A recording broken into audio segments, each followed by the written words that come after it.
During the Japanese occupation of the Philippines, approximately 1,000 women became victims of the military sexual slavery by the Japanese Imperial Army.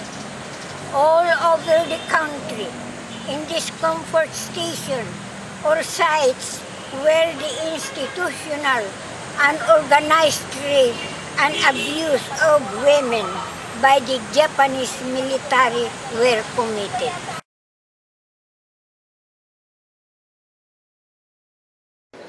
Papasalamat ako sa lahat ng sumusuporta sa laban ng mga lola.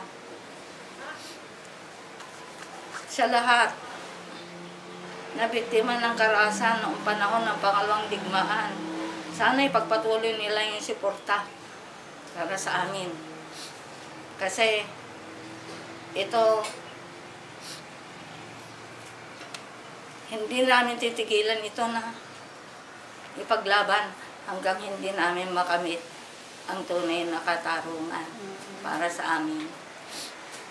Yung tunay na hustisya, yan lang naman ang aming minimithi. Na kung aminin na ang Hapon, ang gobyernong Hapon na talagang may krimen na ginawa nila sa mga kababaihan noong panahon ng pangalawang digmaan, siguro maluag-luag ng dibdib ko. Pero hindi pa lahat maaalis yan dahil maraming nagawa sa amin na hindi tama dahil narip nang kami.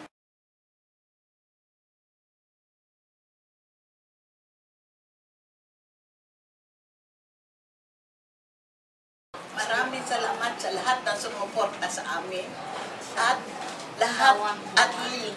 at siyang hindi pa tumutulong sa amin ay sana ay sumuporta din sa amin at sa lahat ng gustong tumulong sa amin. Maraming salamat at sa 1-to-1. Thank you.